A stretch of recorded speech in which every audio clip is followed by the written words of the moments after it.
예, 코로나 상황이어서 오늘 이렇게 많은 분들이 오실 수는 없지만 또 이렇게 직접 그래도 얼굴로 이렇게 뵐 수 있는 것이 참 좋은 일이고 또 귀한 일이라는 그런 마음이 듭니다.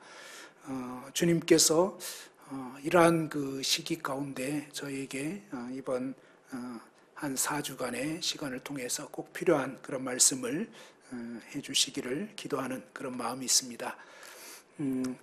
어제 오늘이 이제 좀 상당히 좀 날씨가 좀 어떻죠? 좀 추워졌죠. 그래서 그런 생각이 들더라고요. 겨울은 추워야 된다고 합니다. 만일에 이제 겨울이 별로 안 춥다 그러면은 다음 해에 봄에 농사가 시원찮게 된다고 합니다. 그런데 이제 겨울이 춥게 되면 이제 다음 봄 되어서 이 보리가 추운 겨울을 지나면서 아무튼 오히려 튼실하게 되고 또 열매가 잘 맺혀지게 되는 그런 일이 있다고 합니다. 어떻게 보면 참 겨울이 추운 것이 별로 이렇게 좋게 느껴지지는 않지만 실제적인 사실은 뭐냐면 겨울이 그래도 상당히 추울 때 오히려 좋은 열매가 맺혀지는 그런 것을 보면서 어쩌면 하나님께서 우리 인생 가운데도 뭔가 지금 교훈을 주시는 것이 아닌가 이런 생각이 듭니다. 저는 이번 한 4주간의 시간을 통해서 고난에 대해서 함께 살펴보려고 합니다. 오늘은 이제 이 고난 혹은 시련에 대해서 성경은 무엇이라고 하는지에 대해서 함께 살펴보려고 합니다. 한 7가지 정도 이 성경에서 고난에 대해서 어떻게 말씀하고 있는지 그 성경에 나타나 있는 그런 진리를 함께 생각해 보려고 합니다. 요즘은 이제 코로나가 지금 만 2년이 지나가는 그런 상황인데, 물론 이제 막바지에 접어들어서 지금은 이제 코로나 걸려도 예전같이 그렇게 대체적으로 심각하거나 이러지는 않은 것 같습니다. 이미 걸리신 분들 얘기를 들어보면 좀 감기 같다. 그래서 한 3, 4일 정도 어느 정도 이렇게 좀 감기 몸살처럼 앓고 나면 거의 회복되는 이런 것을 볼 수 있습니다. 참 그래도 비교적 다행한 그런 일이라고 여겨집니다. 아무튼 이제 2년 넘게 이 코로나를 겪으면서 참 그전에는 도저히 이렇게 생각할 수 없었던, 상상할 수 없었던 이제 그런 어떤 상황을 맞이하게 되었잖아요.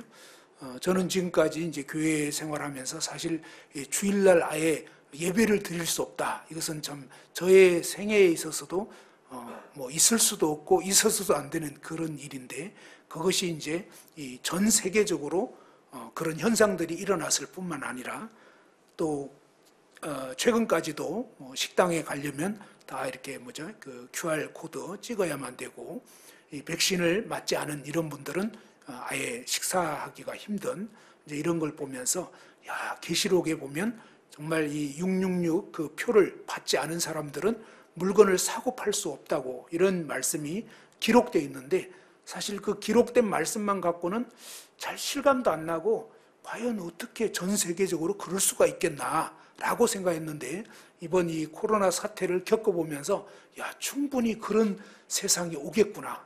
그리고 완전 이 통제 시스템이 되잖아요. 딱 걸려버리면 그때부터 이렇게 추적이 되고, 그야말로 이제 요즘은 또 안 그런다고 그러지만 얼마 전까지만 해도 아예 앱을 깔아서 집 밖으로 이렇게 갈 수 없도록 그렇게 완전 통제되는 이런 거 보면서 앞으로 이제 조금 더 시간이 지나가면은 정말 그런 무시무시한 세상이 될 수밖에 없겠구나 이런 생각이 들었습니다.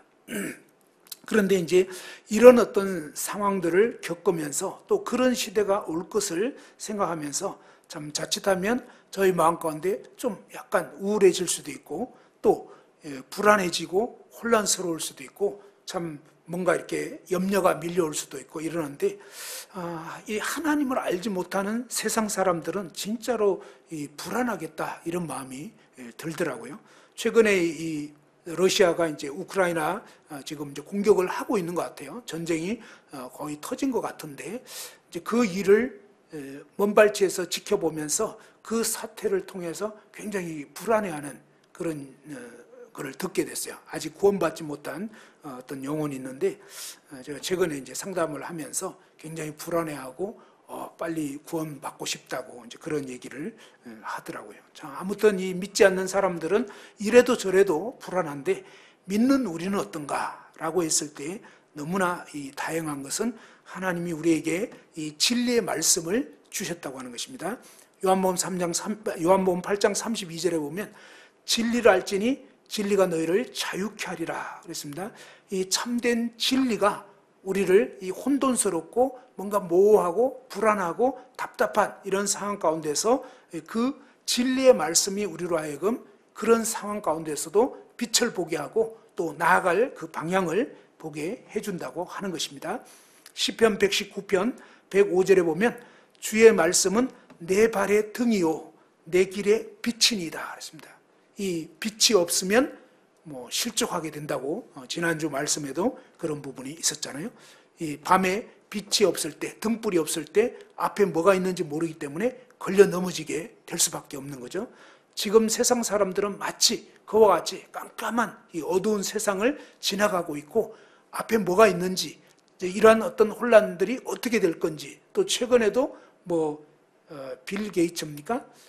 또 다른 어떤 바이러스가 올 수 있다. 참 이런 얘기만 해도 참 세상이 어지럽고 더 이렇게 좀 불안해질 수밖에 없는 그런 상황인데 그런데 성경은 우리에게 어떻게 말씀하고 있는가 하는 것입니다. 바로 온 우주와 만물을 창조하시고 그 다음에 하나님의 그 계획대로 운행하시는 하나님의 이 영원한 진리의 말씀이야말로 이 혼돈스럽고 어두운 세상 가운데서 우리로 하여금 담대함을 가지고 이 힘있게 삶을 살아갈 수 있도록 하는 그런 놀라운 진리입니다. 근데 그 진리의 말씀에서 이 고난에 대해서 무엇이라고 말씀하시는지 7가지 정도로 살펴보려고 하는데요. 첫 번째로는 하나님께서 저와 여러분의 인생의 코스를 정하신다고 하는 것입니다. 히브리서 12장 1절에 보면은 모든 무거운 것과 얽매이고 쉬운 죄를 벗어버리고 인내로서 우리 앞에 당한 경주를 경주하며 믿음의 주요 또 온전케 하는 이인 예수를 바라보자 이렇게 말씀하고 있는데요. 여기 히브리서 12장 1절 후반부에 보면은 우리 앞에 당한 경주를 경주하며 이런 표현이 나와 있습니다. 그런데 이 표현을 이제 자세히 살펴보면요. 여기에 우리 앞에 당한이라고 하는 이 말씀이 헬라어로 보면 프로케이마이라고 해서 앞에 놓여 있다 혹은 정해지다, 정해진 경주라는 그런 뜻이라고 하는 것입니다. 저와 여러분이 인생을 살아갈 때 우리는 그저 그냥 막연히 되는 대로 그렇게 살아가는 것이 아니라고 하는 것입니다. 하나님께서는 저와 여러분 각자에게 각 사람이 어떻게 어떤 코스로 가야 할지를 정해 놓으셨다고 하는 것입니다. 하나님이 정하신다고 하는 것입니다.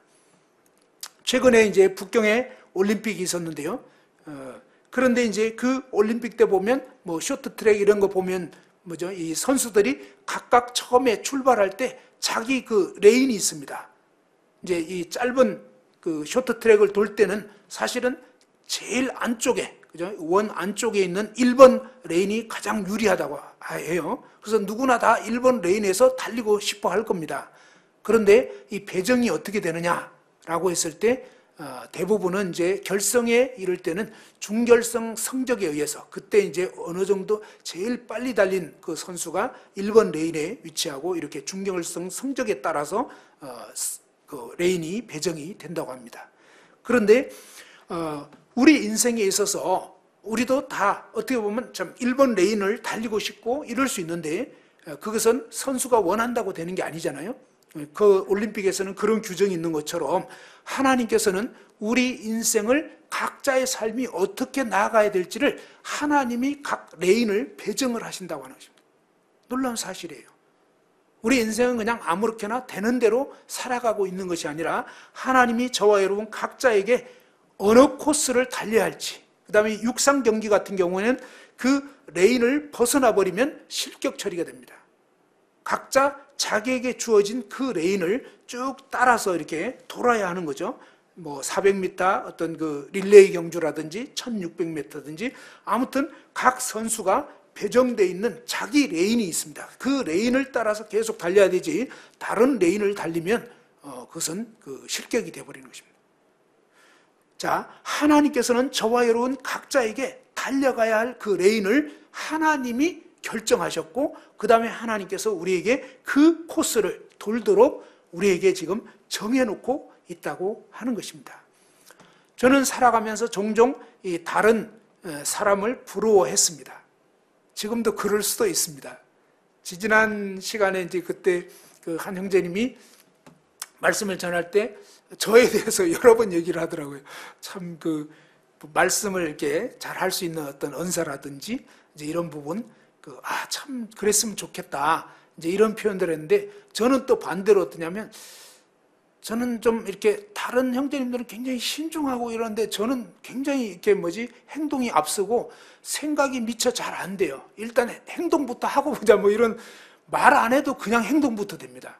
그래서 나중에 보면 아차 싶은데 이미 때는 늦었습니다. 후회가 많이 돼요. 그러니까 어떤 분들은 저를 보면 형제님 왜 저렇게 하지? 의도적으로 자꾸 저러나 그러는데 정말 그게 잘 안 됩니다. 의도가 일단 잘 안 돼요. 그냥 의도하기 전에 행동부터 되는 정말 신기하게도 그렇습니다. 그러니까 베드로를 보면 그렇잖아요. 베드로는 일단 물이 지금 얼마나 깊은지 생각도 못 하는 거예요. 그걸 생각했으면 절대로 발을 디딜 수가 없는 거죠. 근데 일단 그냥 앞뒤가 계산이 안 돼요. 그리고 이제 그 순간에 주님이 말씀하신 거 그대로 막 하는데 나중에 이제 생각하면 이제 골치가 아파지는 거죠. 뒷감당이 잘 안 되니까 이제 빠져들어가고 막 이렇게 되는데 자, 무슨 얘기를 하고 싶으냐면 참 하나님이 각 사람을 정말 내 식으로 생각하면 이해가 안 됩니다. 근데 그렇지가 않아요. 그 사람은 그 사람 식이라는 거예요. 그 사람의 스타일이 그런 것입니다. 근데 하나님이 참 다양하게 지으셨고 다양하게 은사도 주시고 다양하게 재능도 주시고 그러면서 뭡니까? 하나님은 너무나 놀랍게 그 사람의 그 특성에 맞게 아무튼 어떤 일들을 맡기신다는 것입니다. 저는 신중하지 못하기 때문에 그런 신중한 형제님들을 참 때로는 부러워하고 참 왜 나는 저런 생각이 안 들까? 또 왜 나는 저런 어떤 막 비전 이런 것이 안 될까? 그래서 자꾸 이렇게 저의 레인이 아닌 다른 형제님들이 가는 레인을 신경을 쓰는 것입니다. 저 같은 경우는 주로 비교의 대상이 막 선교하는 형제님들. 하나님은 왜 나를 선교사라 안 부르셨는가? 근데 막상 부르면 너무 힘들 거예요. 근데 하나님은 저에게는 이상하게 여러 번 생각했어도 그 부분에 대해서는 이 어떤 소명 이런 게 안 되더라고요. 근데 하나님께서는 사실은 뭐냐면 그냥 각자에게 주신 어떤 그 소원 혹은 그 부담들이 있습니다. 그래서 하나님이 정해놓으신 그 코스를 오히려 신실하게 달리면 하나님은 왜 너 저 사람처럼 하지 못했냐라고는 절대 하나님은 책임을 묻지 않는다는 것입니다. 내가 너에게 맡긴 거, 그죠?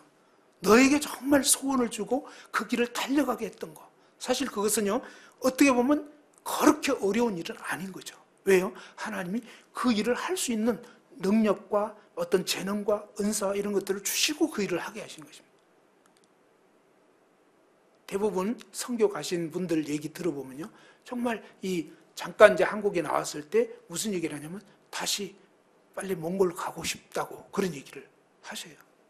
또 키르기즈스탄 다시 가고 싶다고 그러면서 거기가 고향 같다고. 정말 신기하잖아요. 우리 같으면 막 도저히 못 견딜 것 같고 그러는데 참 하나님이 각각 부르심을 따라서 사실은 물론 쉽진 않죠. 그렇지만 감당할 힘을 주시고 또 그것이 오히려 또 편한 이런 것들을 보게 됩니다. 자, 중요한 사실은요, 하나님께서 우리 각자에게 달려갈 그 길을, 코스를 딱 설정해 놓으시고 그 길을 달려가게 하시는데 그런 사례를 볼 수가 있죠. 마태복음 14장 22절에 보면 한 번은 이제 이 오병이어의 기적 이후에 예수님께서 제자들을 재촉해서 뭐냐면 배를 타고 건너편으로 가라고 주님은 아직 가시지 않고 제자들을 먼저 보내신 것을 보게 됩니다. 저희가 이제 간혹 이 오해하고 있는 부분이 있는데 그것은 뭐냐면 주님께서 우리로 하여금 어떤 일을 하게 하셨다. 또 주님이 건너편으로 가게 하셨다. 그러면 어떤 기본적인 어떤 생각을 하게 되죠. 아, 주님이 가라고 하셨으니까 참 그 길은 왠지 좀 순탄해야 될 것 같고 그렇지 않습니까? 주님이 가라고 했으니까 당연히 순탄할 거고 별 어려움이 없을 거다라고 우리는 기본적인 어떤 전제를 갖고 있는 것 같아요. 그런데 놀라운 사실은요, 주님이 분명히 건너편으로 배 타고 가라고 하셨는데 굉장히 뭡니까? 이 물결이 막 거슬리게 되면서 제자들이 너무너무 힘들었어요. 그리고 정말로 힘들고 어려울 때 주님께서 막 밤 사경쯤에 막 주님이 무리를 걸어서 막 오신다든지 막 이렇게 되면서 정말 이해할 수 없는. 근데 그 상황 가운데서 뭡니까? 막 유령으로 생각했고 너무너무 놀래고 이랬었는데 두려워하지 말으라고. 내니 두려워하지 말아라. 그래서 주님이 이제 오시게 되면서 그 풍랑이 멎게도 되고 이제 이렇게 되는데, 그런데 그런 일을 통해서 뭡니까? 주님이 누구인가에 대해서 사실은 그런 일이 아니었다면 알 수 없는. 근데 주님이 그 과정을 통해서 주님이 어떠한 분인가를 깨닫게 하시고 경험케 하시는데 그 일은 아무런 어려움이 없는, 고난이 없는 그런 상황이 아니었다는 것입니다. 주님은 때로 우리에게 주님이 정하신 그 코스가 아무 어려움이 없는 그런 어떤 코스라기보다도, 물론 그럴 때도 있지만 어떤 때는 상당히 어렵고 참 당혹스럽고 이해가 안 되는, 왜? 말씀대로 순종했는데 오히려 막 풍랑을 만나게 되니까 얼마나 당황스럽겠습니까? 그런데 사실은 그 과정을 지나고 보면 야, 주님이 그렇게 하신 거였구나. 그리고 정말 그 과정이 아니었더라면 절대로 경험할 수 없는 그 주님을 경험하게 하시는, 이것이 하나님의 어떤 그 섭리라는 것입니다. 하나님이 우리를 왜 그런 코스를 겪게 하는지 이런 게 있는 거죠. 출애굽기 14장에도 보면 정말 희한한 장면을 보게 됩니다. 이스라엘 백성들이 10가지 재앙 이후에 이제 하나님이 그들을 출애굽시켰잖아요. 그리고 하나님이 불기둥과 구름 기둥으로 인도하신다고 했습니다. 근데 그렇게 인도하셨는데 어디로 인도하셨느냐 하는 것입니다. 출애굽기 14장 1절에 보면 출애굽 이후에 그들이 뭐냐면 바다와 믹돌 사이에 비하히롯 앞 곧 바알스본 맞은편에 이제 장막을 치게 했습니다. 그 위치를 보면요, 정말 희한한 어떤 위치인데 좌우에 이렇게 절벽같이 이렇게 그 지형이 그렇게 되어 있습니다.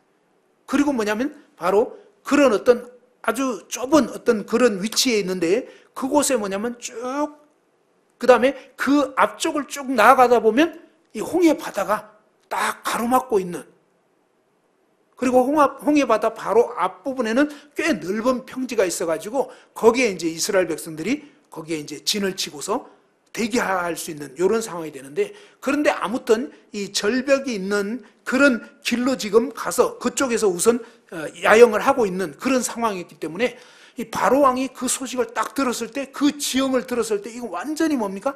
도간에 든 쥐예요. 앞에 바다가 있는데. 그래서 여기서 이제 막 몰아버리면 완전히 바다에 수장되든지 그냥 얘네들은 꼼짝없다 이거예요.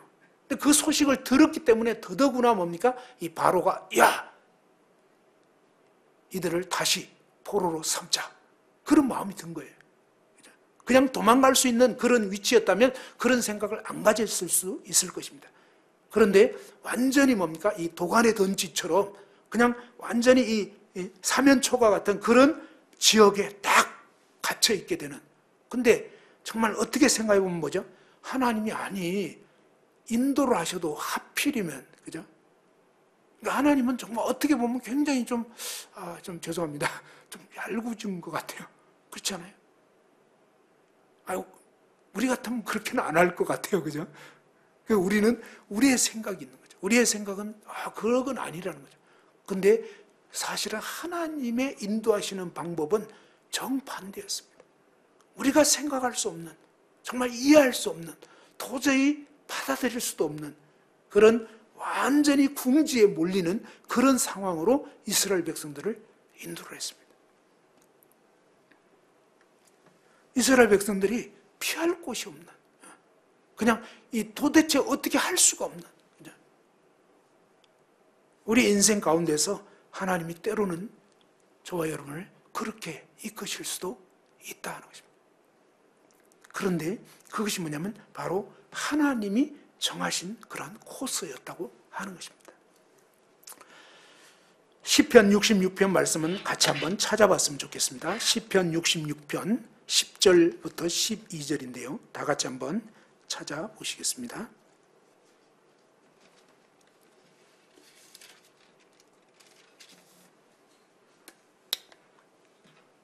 시편 66편 10절부터 12절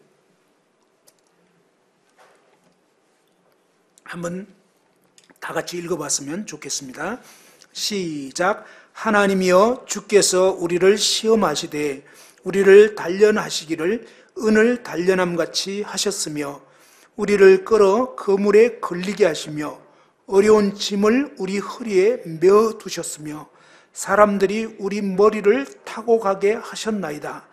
우리가 불과 물을 통과하였더니 주께서 우리를 끌어내사 풍부한 곳에 들이셨나이다. 여러분 어때요?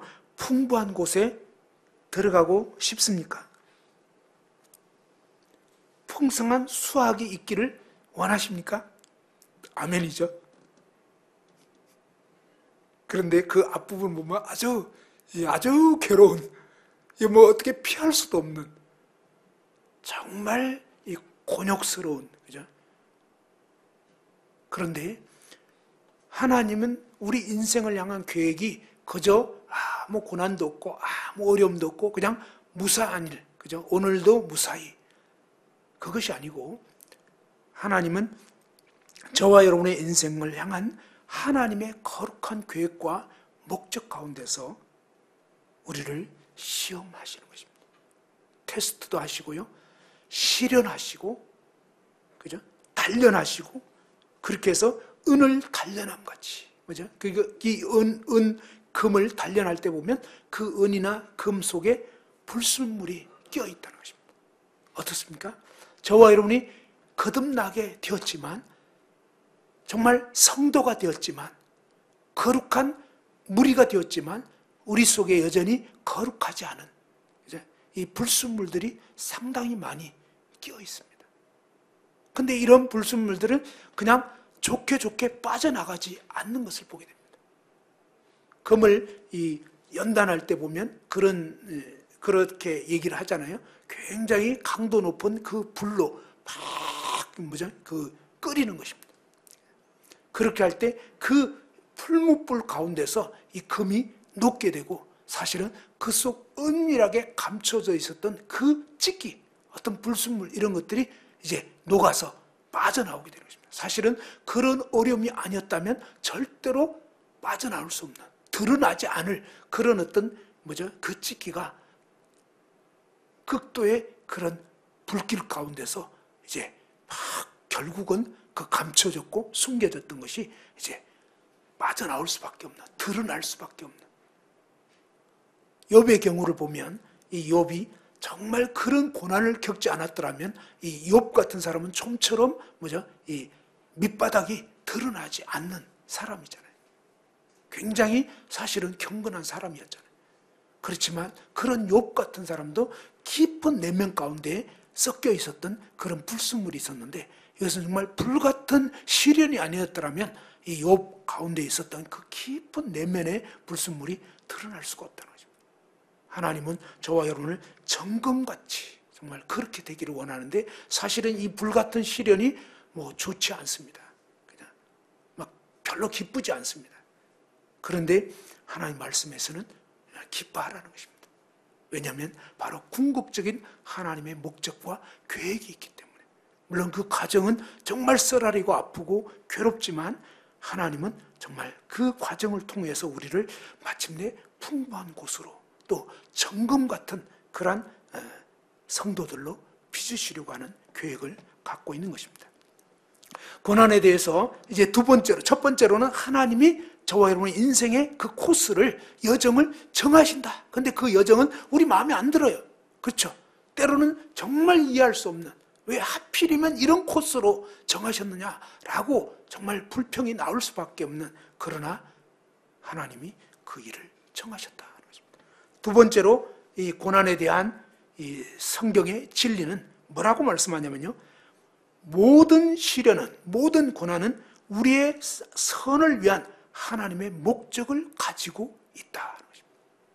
다시 한번요, 모든 이 고난, 모든 시련은요, 우리의 선을 위한 하나님의 목적을 가지고 있다고 하는 것입니다. 선하신 하나님은 결코 나쁜 계획을 만들 수 없다고 하는 것입니다. 성경의 진리는 그렇습니다. 하나님은 선하신 분이기 때문에 우리가 생각할 때는 정말 아까 말씀드린 것처럼 그런 희한한 코스로 인도하신, 그죠? 이스라엘 백성들은 정말 그 코스에 입각했을 때, 막 바로가 추격해 올 때, 사면 초가가 되어 있을 때, 이스라엘 백성들 우리를 죽일 데가 없어서, 매장지가 없어서 매장하려고 이리로 인도했냐, 그렇게 생각한 것입니다. 그죠? 그것이 뭐예요? 그것이 우리 인간의 생각입니다. 그런데 놀라운 사실은요, 선하신 하나님은 절대로 저와 여러분을 향해서 나쁜 계획을 갖지 않으신다는 것입니다. 예레미야 29장 11절에 보면 여호와의 말씀이니라, 너희를 향한 나의 생각은 내가 안하니 평안이요 재앙이 아니니라, 너희에게 미래와 희망을 주는 것이니라. 뭐라고요? 하나님이 저와 여러분을 향한 그 계획, 이 생각, 이것은 물론 바벨론의 포로 상태로 되어 있는 이 이스라엘 백성들에게, 유다 백성들에게 하나님이 예레미야 선지자를 통해서 하신 말씀입니다. 그들은 정말 이 바벨론 포로 상태에서 너무나 암울하고 암담하고, 그죠? 그 바벨론 제국에 의해서 도저히 이제는 뭡니까? 고토로 돌아갈 희망 사라졌습니다. 왜요? 70년이 끝나야 되는데 그때 당시 상황에서는 도저히 희망이 없습니다. 뭐 그들은 사로잡혀 온 그냥 아주 미약한 그런 존재들에 불과합니다. 도저히 거기서 벗어날 수 없습니다. 그래서 아무런 희망도 소망도 없는 그런 상황이었는데, 그때 하나님께서 예레미야 선지자를 통해서 여호와의 말씀이니라. 그죠? 놀라운 사실은요, 하나님의 말씀이라. 어떤 인간의 생각, 인간의 어떤 긍정적인 사고방식, 이게 아닙니다. 하나님의 영원한 진리의 말씀 뭐냐? 너희를 향한 나의 생각은 내가 한다. 너희를 향한 나의 계획이라고 되어 있습니다. 하나님의 계획이라는 것입니다. 이게 우연이나 실수가 아니라는 것입니다. 계획은 내가 안 하니 평안이요 재앙이 아니라는 것입니다. 너희에게 미래와 희망을 주는 것이라는 것입니다. 참 현실을 보면요, 깝깝하고 도저히 아닌 것 같아요. 그런데 하나님의 영원한 진리의 말씀은 지금 이 상황이 고달프고 정말 암담하지만, 그러나 하나님은 너희를 향한 나의 계획이 있다. 그것은 장래와 그런 희망을 주려고 하는 것이다. 그죠? 미래와 희망을 주는 것이고 평안이고 재앙이 아니라는 것입니다. 우리는 그 상황을 보면 재앙 같아요. 그런데 하나님 말씀은 재앙 아니라는 것입니다. 누가 봐도 재앙일 것 같아요. 그런데 하나님은 아니라는 것입니다. 우리는 무엇을 받아들일 것인가 하는 것입니다. 많은 순간에 저희는요, 이 육신의 생각, 육신의 그 느낌, 보이는 상황, 이것은 뭡니까? 이스라엘 백성들처럼 막 아우성을 칠 수밖에 없습니다. 그런데 잠잠히 하나님 그분이 뭐라고 하시는지 그분의 말씀을 들어본다면, 지금은 이해할 수 없지만 이제 장차는 뭐냐?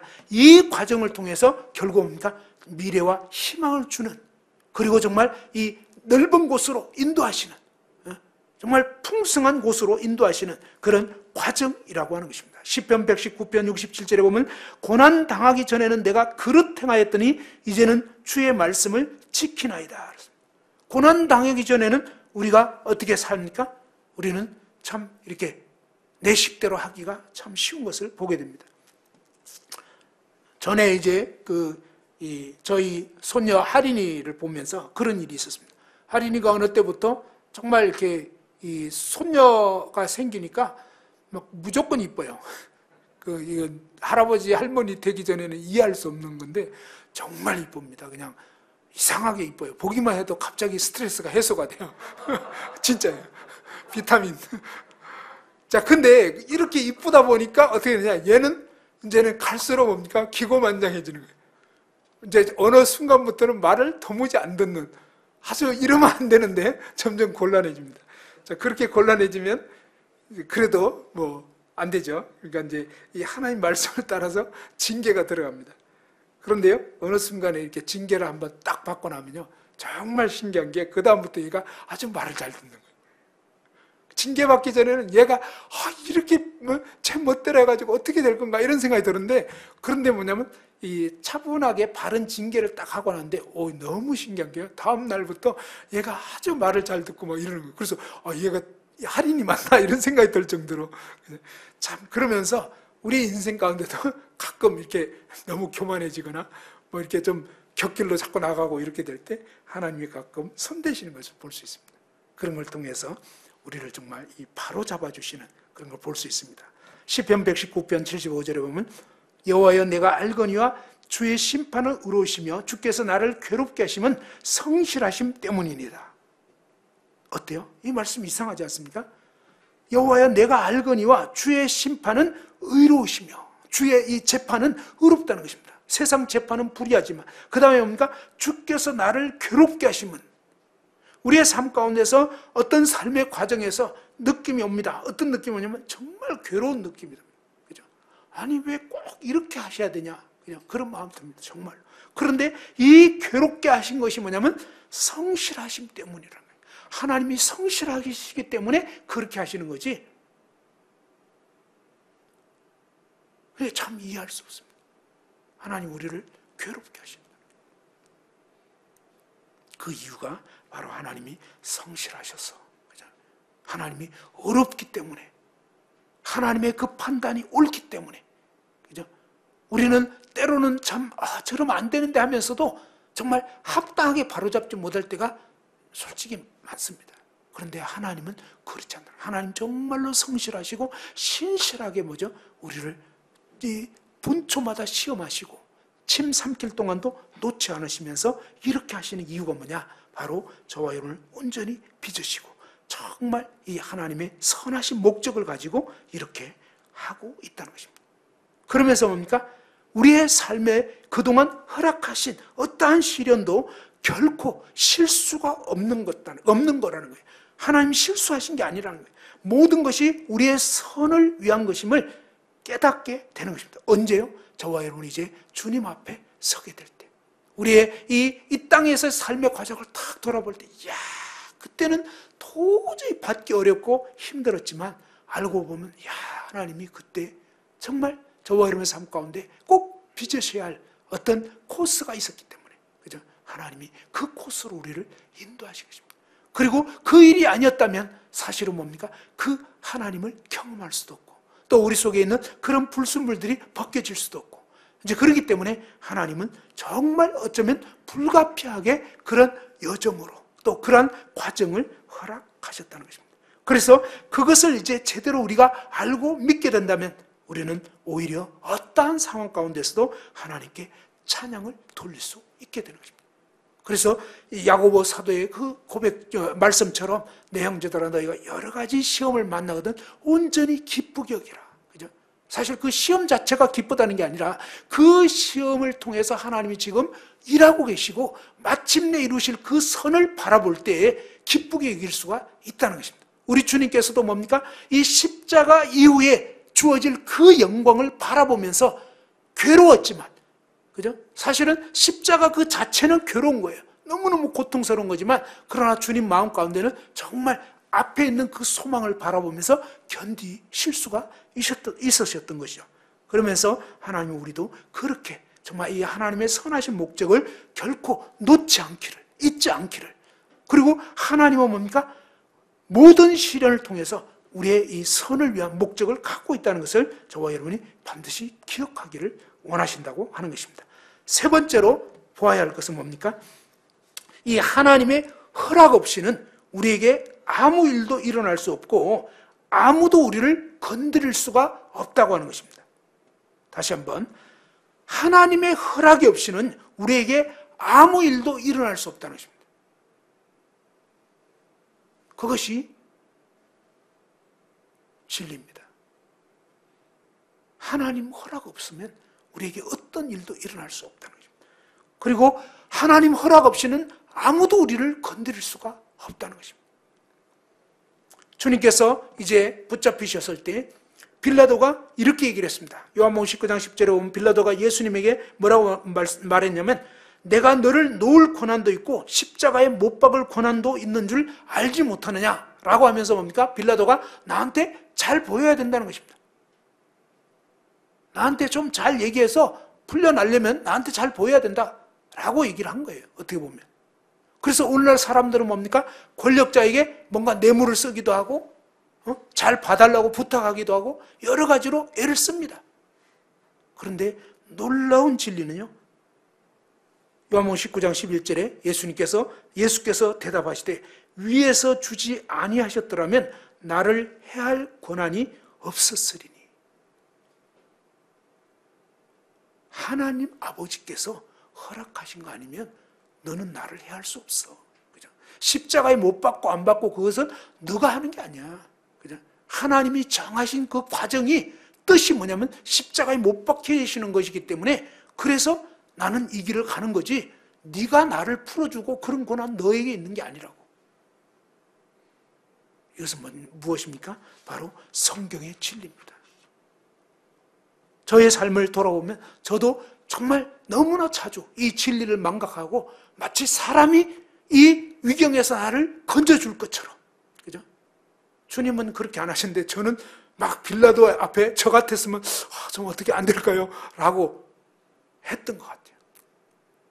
저는 종종 이렇게 정말 사시고 참되신 하나님을 망각하고 뭔가 이렇게 보이는 사람에게 도움을 구하고 참 제 자신이 정말 믿음이 부족한 자인 것을 많이 느끼게 되었습니다.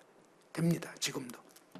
그런데 성경의 진리는 뭡니까? 우리 인생의 모든 생사화복은 하나님 그분께서 주관하신다는 것입니다.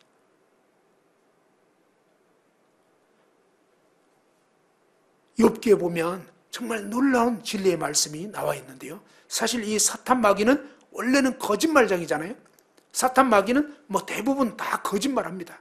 그런데 어쩌면 거의 유일한 것 같아요. 이 사탄이 상당히 아주 어떤 그 바른 말을 한 가지 했어요. 욥기 1장 9절에 보면 이런 대목이 나오는데 같이 한번 찾아보죠.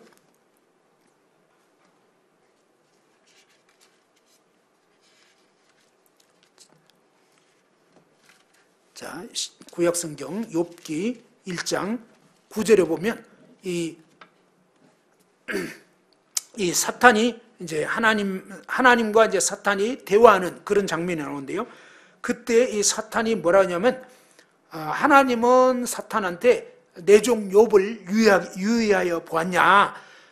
그와 같이 온전하고 정직하여 하나님 경외하며 악에서 떠난 자가 세상에 욥 같은 그런 사람 없다라고 하면서 하나님이 마치 어떤 자식이 참 잘하고 이럴 때 뭡니까?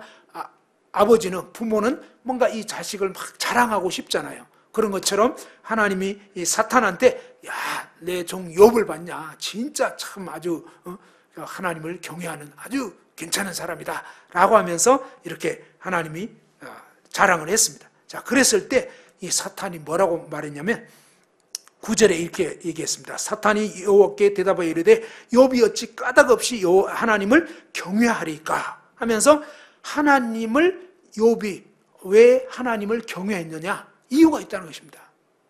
뭔가가 있었기 때문에 그런 게 아니겠냐? 뭔가 하나님이 주신 게 있으니까 100% 주니까 그래서 반대급부로 경외하는 것뿐이다 라고 이렇게 꼬투리를 잡은 것입니다. 자, 그럴 때 10절에 보면 그러면서 하나님이 뭘 해줬다고 얘기를 하냐면 10절 다 같이 한번 읽어보죠. 욥기 1장 10절입니다. 시작.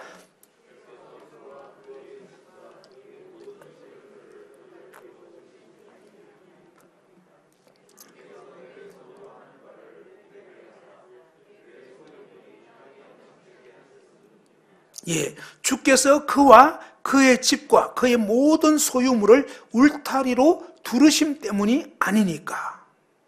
사탄이 하나님께 이렇게 얘기했습니다.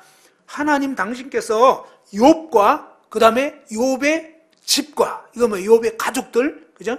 욥은 지금 10명의 자녀들이 있었습니다. 그 다음에 또 그의 모든 소유물, 이 가축과 이 뭐 양떼, 소떼, 이 소유물이 굉장히 많았습니다. 그런데 이 모든 소유물까지 놀라운 사실은 뭡니까? 하나님이 울타리로 다 지켜 보호하고 있다는 것입니다. 자, 사탄이 이 말한 것은 하나님한테 지금 거짓말을 한 거겠어요? 진짜를 얘기한 거겠어요? 원래 사탄은 거짓말쟁이에요. 그런데 하나님 앞에 거짓말 통할 수 없죠. 그러니까 하나님한테는 거짓말 못해요. 왜? 하나님 모든 걸 다 알기 때문에. 그러니까 지금 이 말은 진짜라는 거예요. 그러니까 사탄이 아주 오랜만에 진짜를 얘기한 거예요. 어쩌면 성경 전체를 통틀어서 정말 제대로 된 말을 한 것 같아요. 근데 놀라운 사실은 여기에 엄청난 진리가 담겨 있는 거예요. 하나님이요, 구속받은 성도인 저와 저희들, 그 다음에 여러분들의 가족들, 그 다음에 여러분의 소유물까지 하나님이 다 울타리로 보호하고 있다는 것입니다. 그러니까 하나님이 허락지 않으면 절대로 뭡니까? 도둑 맞을 수가 없는 거예요. 하나님이 허락할 때는 도둑 맞을 수도 있어요. 옛날에 박수영 형제님이 한번 도둑 맞은 얘기 했어요. 저도 한번 예전에 결혼해서 몇 년 후에 한 번은 도둑을 맞았는데, 주일날 교회 갔다 와서 집에 딱 들어갔는데 장롱문이 막 열려있고 서랍도 열려있고 이상한 거예요. 분명히 우리가 교회 갈 때 이렇게 안 한 것 같은데. 그래서 딱 이제 무슨 일인가 해서 보니까 진짜 도시가 왔다 갔더라고. 근데 참 저희 집에 뭐 있을 게 있어야죠. 그날 10,000원짜리 하나가 있었던 것 같은데 그거를 가져갔어요. 그래서 참 일당도 못 챙기고 좀 불쌍한 마음이 들더라고요. 좀 더 있었으면 좋은데 하필이면 왜 우리 집을 와가지고 일당도 못 챙기고 이런 마음이 들었는데, 그런데 너무너무 놀라운 것은요, 하나님이 허락지 않으면 그런 일도 일어날 수 없다는 거예요. 우리는 때로 막 괜히 두려워하고 불안해할 수 있습니다. 그런데 성경의 진리는 뭐냐면 내 허락 없이는 너에게 어떤 일도, 어떤 해로움 당하는 거, 그런 것도 절대 있을 수가 없다는 거예요. 하나님이 허락하실 때만 그게 가능하다. 근데 하나님 주로 어떤 때 허락하시냐면 뭔가 내 마음이 하나님과는 다른 것에 있을 때, 그죠? 하나님이 어떤 교훈을 하기를 원하실 때, 그냥 꼭 필요할 때 허락하시지 그냥 아무렇게나 당하게 하지 않는다는 것입니다. 그래서 우리가 불필요하게 두려워할 필요가 없는 것입니다. 하나님 그분의 손에 우리가 놓여 있다는 것입니다.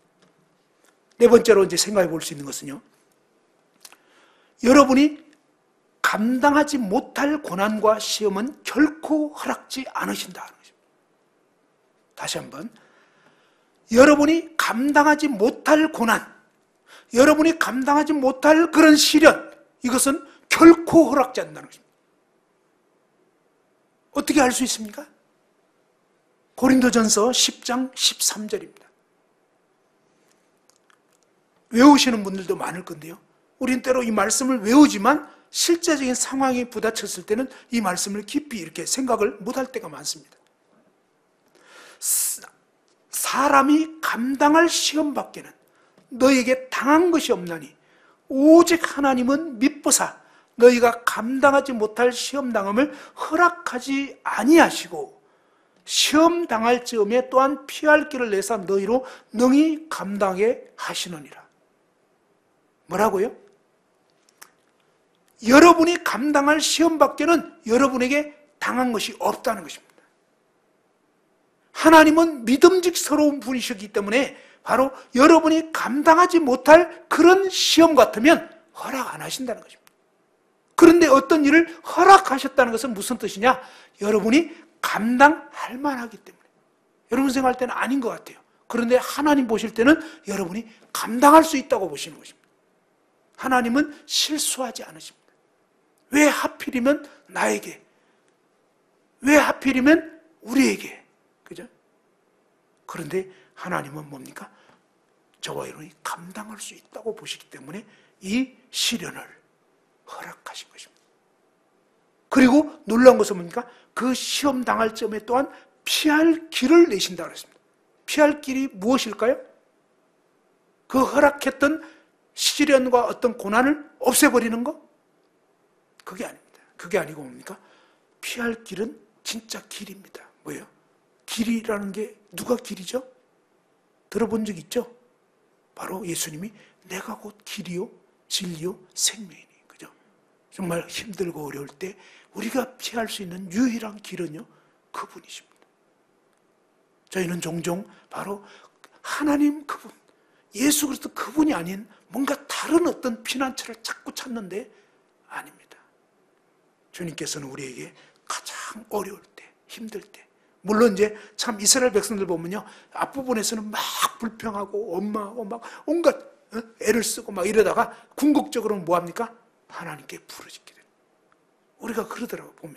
이 본성적으로는 처음에 어떤 어려움을 딱 직면하면 막 고함을 지르고 막 악을 쓰게 되고 그럴 수밖에 없어요. 그건 당연한 그 인지상정입니다. 사실은 이상한 게 아니에요. 그 인간이니까 그런 거죠. 욥도 하도 괴로우니까 나중에는 뭡니까? 차마 하나님을 직접적으로 저주하지는 못하고 막 기아장을 끌고 가면서 뭡니까? 자기 태어난 날을 저주하면서. 그죠? 그게 무슨 뜻이에요? 결국 누가 태어나게 했어요? 간접적으로는 사실은 지금 하나님 원망하는 거예요. 우리가 힘들 때 그럴 수밖에 없는 게 인간이더라고요. 그런데 그것만 있으면 참 안타깝지만 그게 아니라 그렇게 하다가 결국은 뭡니까? 이제 욥의 진한 고백들이 그 후에 나옵니다.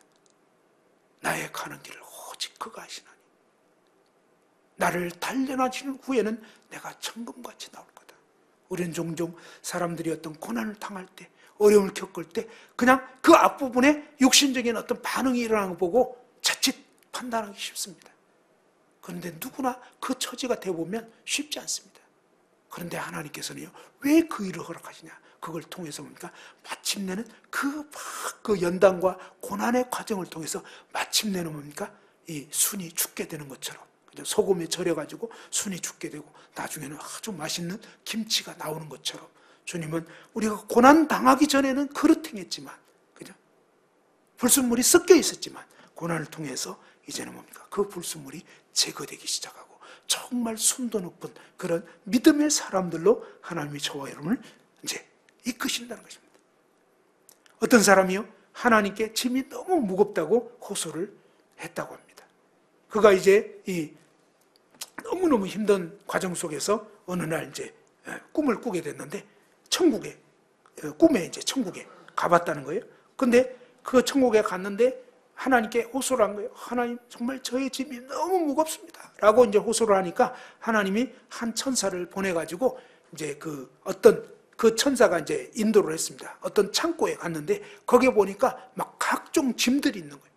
그러면서 이 천사가 하는 말이 이제 그러면 너의 짐이 너무 무거우니까 그거 내려놓고 한번 그러면 너가 질만한 짐을 한번 매봐라. 거기 막 엄청나게 많은 짐들인데 상당히 좀 가볍게 느껴지는 그런 짐들이 있는 거예요. 그래가지고 이제 그 짐을 딱 매봤는데 와, 장난 아닌 거예요. 자기가 맸던 짐보다 훨씬 무거워요. 보기에는 가볍게 보였는데 그 막상 해보니까 아닌 거예요. 그래가지고 이건 아니네. 그리고 이제 또 다른 짐, 엄청나게 짐들이 많으니까 막 이것저것 다 매보는데 하나같이 너무너무 힘든 거예요. 너무 무겁고 그래가지고 근데 이제 한참 돌다가 어떤 짐을 딱 맸는데 요거는 좀 그래도 멜만한 거예요. 그래가지고 요 짐이면 되겠다고 했는데 그 천사가 한번 자세히 보라고, 그 짐을 자세히 보라고 그랬더니 아까 들어올 때 자기가 메고 왔던 그 짐이었더라고요. 우린요, 다른 사람의 문제가 사실은 뭡니까? 그러니까 이런 게 있어요. 여러분 생각할 때 여러분 짐이 큰 것 같아요? 다른 분들의 짐이 큰 것 같아요? 짐이 무거운 것 같아요? 여러분 생각할 때. 근데 참 희한한 게요, 우리는 솔직히 뭡니까? 내가 진 짐이 제일 무거운 것 같아요. 힘들 때 다른 사람은 안 보입니다. 물론 다른 사람은 힘들죠. 힘든 것 같아. 근데 왠지 내가 어떤 일을 딱 겪으면 다른 사람 일이 안 보이더라고요. 내 일만 제일 큰 것 같아요. 그런데 하나님께서는요, 정말 이 말씀 그대로입니다. 저와 여러분 각자가 감당할 수 있기 때문에 그 짐을 허락하신 거고, 그 다음에 정말 그 일을 통해서 뭡니까? 하나님의 거룩한 뜻을 이루고자. 그리고 그 짐을 허락하신 것은 뭐냐? 그 시련을 허락하신 것은 감당할 수 있을 뿐만 아니라 그 일을 통해서 뭡니까? 피할 길 되시는 주 예수 그리스도께로 저와 여러분이 각자가 이제 나오게 하시려는, 그분을 만나게 하시고 경험케 하시려고 허락하신 일이라는 것입니다. 그래서 빌립보서 4장 13절 말씀처럼 내게 능력 주시는 자 안에서 내가 모든 것을 할 수 있다는 것입니다. 어떻게 해요? 능력 주시는 그분 안에서만 모든 게 감당할 수 있다는 것입니다. 주님 떠나면 우리는 감당 못해요. 그런데 주님 그분을 바라보면 감당할 수 있는 것입니다. 다섯 번째로는요, 하나님은 우리를 결코 버리지 않으시겠다고 약속하셨습니다. 히브리서 13장 5절에 보면 돈을 사랑하지 말고 있는 바를 족한 줄로 알라. 그가 친히 말씀하시기를 내가 결코 너희를 버리지 아니하고 너희를 떠나지 아니하리라 하셨느니라. 그래서 하나님께서는요, 내가 결코 너희를 버리지 아니하고 너희를 떠나지 아니하리라. 저와 여러분 각자에게 하나님께서 그렇게 말씀하십니다. 이 대목에 있어서 헬라어로 이 4번이나 부정어가 사용이 됐다고 합니다. 내가 결코 너희를 버리지 아니하고 너희를 떠나지 아니하리라. 여기에서 헬라어로는 부정이 4번이나 사용이 됐다고 하는데 어떤 식이냐면요, 결코 너희를 버리지 아니하고 떠나지 아니하겠다. 그냥 무려 4번이나, 다시 말해서 뭡니까? 강력하게 내가 결코 너를 버리거나 떠나지 않는다. 하나님 그분이 함께 하신다. 어떤 시련을 겪더라도 그 상황 가운데서 하나님이 우리를 버리지 않습니다. 아이들 키울 때 보면요, 아이들이 가장 두려워하는 게 뭐냐? 엄마가 자기 버리고 가버릴까 봐. 하도 말 안 듣고 이러면, 그러면 너 여기 있어! 그러면서 막 가버린다고 하면 막 너무너무 무서워합니다. 엄마가 가버리면 너무 무서워요. 그냥 너무너무 놀라운 것은요, 하나님은 절대로 우리를 버리지 않으신다. 고난이 극심할 때, 또 아무리 상황이 어렵다 할지라도 세상은 우리를 버릴 수 있어요. 또 친했던 사람들도 떠날 수 있습니다. 그런데 놀라운 것은 뭡니까? 바로 영원하신 하나님께서는 결코 저와 여러분을 떠나지 않으신다는 것입니다. 그리고 6번째는요, 문제를 없애는 것이 주님의 목적을 이루는데 필수적이지는 않다는 것입니다. 다시 한번, 문제를 없애는 거. 우리는 어려움이 딱 다가오면 어떻습니까? 이 어려움이 없어졌으면 좋겠습니다. 그렇잖아요. 그런데 문제를 없애는 것이 주님의 목적을 이루는데 필수적인 것은 아니라고 하는 것입니다. 고린도후서 12장 7절에 보면요, 바로 이 사도 바울이 정말 어려웠습니다. 어떤 어려움이 있었죠? 그에게는 이 육체의 가시, 사탄의 사자라고 했습니다. 그것이 정확히 뭔지는 잘 모릅니다. 그러나 어떤 경우를 보면 적어도 이 눈에 어떤 안질같이 굉장히 이렇게 그 시력의 어떤 어려움을 겪는, 눈이 막 아픈 그런 어떤 그 증상이 있었던 것 같습니다. 그런데 너무너무 괴로웠기 때문에, 그죠? 막 가시가 박힌 것 같은 거죠. 한마디로 너무너무 괴로웠기 때문에 바울 사도가 무려 3번이나 하나님께 간절히 기도했다는 것입니다. 어떻게 기도했겠습니까? 이거 좀 없애달라고 했을 것입니다. 그런데 하나님의 뜻은 무엇입니까? 그 문제를 없애는 것이 하나님의 뜻이 아니라 그 문제 가운데 뭡니까? 내 은혜가 너에게 족하다. 그리고 네가 약할 그때에 강하다. 그리고 뭡니까? 바로 정말 이 받은 그 계시가 사도 바울 같은 경우는 정말 많았기 때문에 너무 쉽게 자고할 수가 있었다는 것입니다. 그런데 이 육체의 가시를 통해서 정말 약함을 계속 인식하게 되고, 또 자고하려 치면 또 그 가시가 작동되면서 하나님이 은혜로 오히려 바울 사도를 계속 낮추신 것입니다. 왜? 교만은 패망의 성봉이거든요. 교만하지 않게 하시려고 사실은 그러한 어려움을 허락해 주신 것입니다. 우리가 어려움을 겪을 때 저희 마음 가운데 간절한 마음은 뭡니까? 이 문제만 해결되면 정말 주님을 잘 섬길 수 있을 것 같아요. 그런 마음이 막 저절로 생깁니다. 그리고 이 문제만 정말 없애주신다면 진짜 하나님을 잘 섬기겠습니다. 이런 마음이 절로 납니다. 그런데 막상 그 문제 없어져도 하나님 잘 섬기는 게 아니라 나태해집니다. 사실 그것이 우리 인간의 속성이라고 합니다. 그래서 하나님께서는 오히려 정말 이 약점이, 이 문제가, 이 시련이 없어지기보다는 그 시련을 감당할 수 있는 능력을, 하나님의 은혜를 부어주시기를 원하신다는 것입니다. 그것이 하나님의 뜻이라는 것입니다. 마지막 7번째로, 우리에게 주어질 영원한 은총에 비하면 이 땅에서의 우리의 시련은 잠시 겪는 것이다.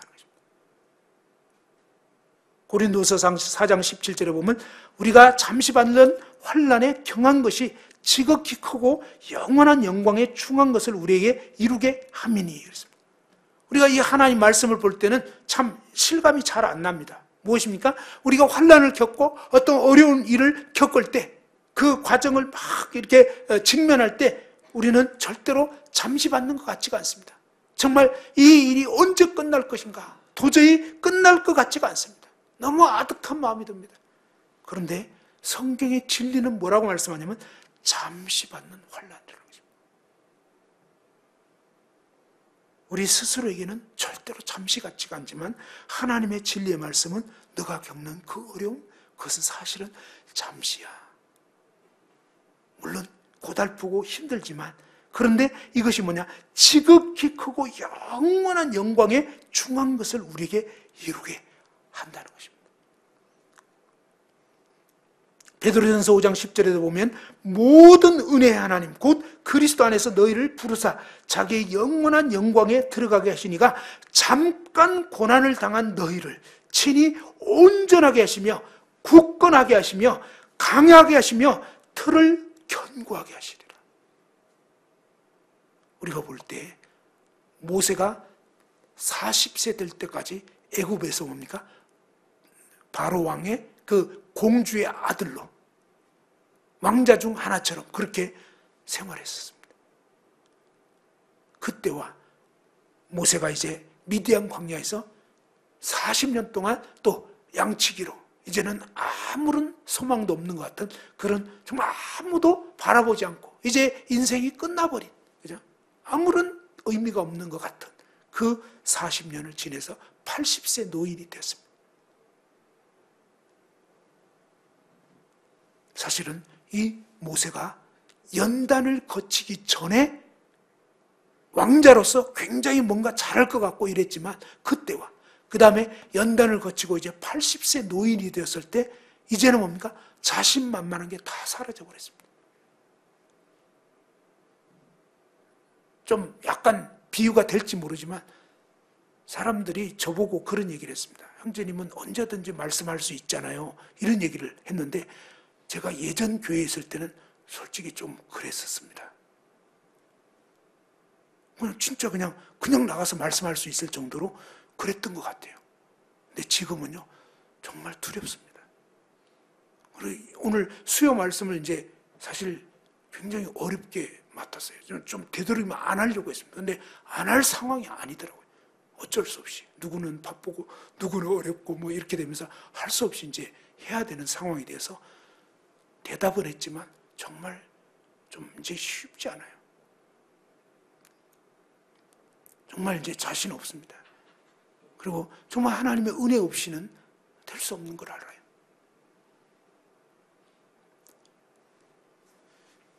아무튼 우리에게 주어진 어려움, 시련 이것을 하나님 뭐라 하냐면 잠시 잠깐이라고.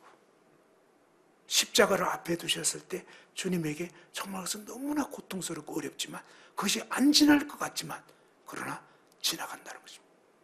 그런데 그 십자가가 없었다면 부활이 있을 수 있겠냐 하십니다. 그 십자가 없었다면 오늘날 저와 여러분은 이 자리에 있을 수 없는 것입니다. 주님의 그 어마어마한 그 말할 수 없는 극심한 고난이 오늘 저와 여러분을 이 자리에 있게 한 것입니다. 고난이 없고서야 어떻게 이 영광을 볼 수 있겠냐 하십니다.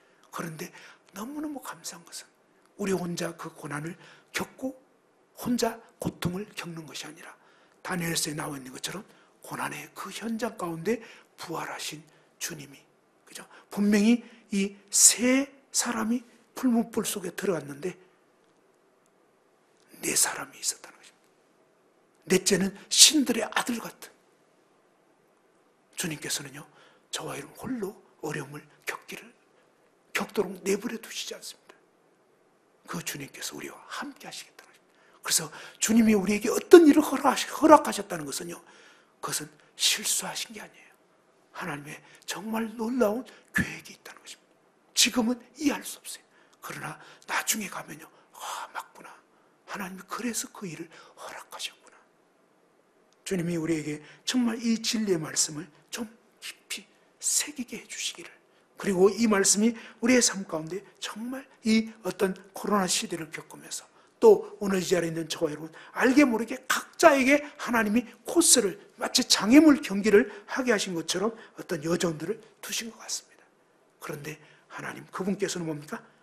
말씀하신 것처럼 하나님이 저와 여러분 인생의 코스를 정하셨고, 그 다음에 이 모든 시련은 우리의 선을 위한 하나님의 목적이 있는 것이다.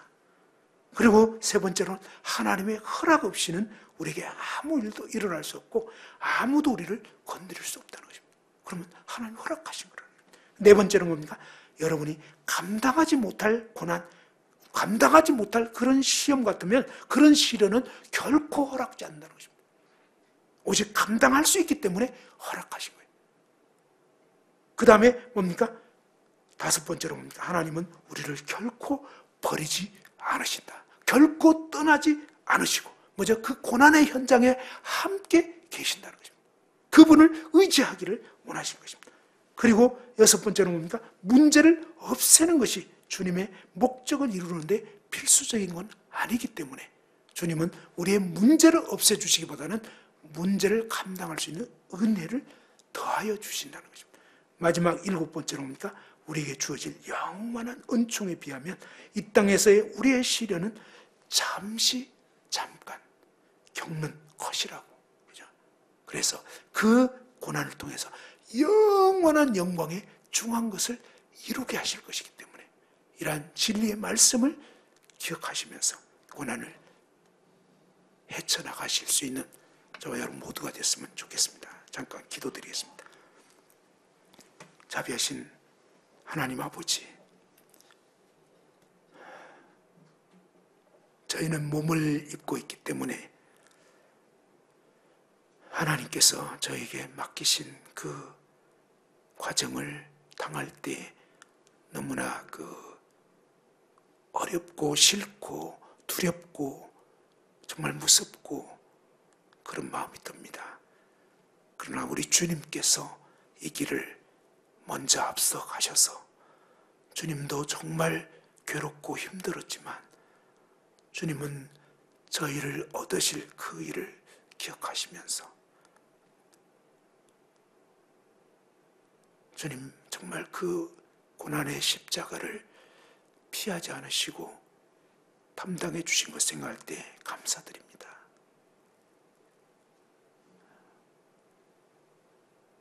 주님 붙드셔서 저에게 주어진 이 어려움과 고난들을 정말 주님을 기억함으로, 주님을 의지함으로, 함께 하시는 주님이 지금 나와 곁에 또 내 안에 함께 계시기 때문에 그 주님을 기억함으로 정말 이 고난의 삶을 담대하게 인내하며 또 기쁨으로 감당할 수 있는 저희들 될 수 있도록 붙잡아 주옵소서. 아버지 하나님께 의탁을 드리옵고 감사하며 주 예수님 귀하신 이름으로 기도드립니다.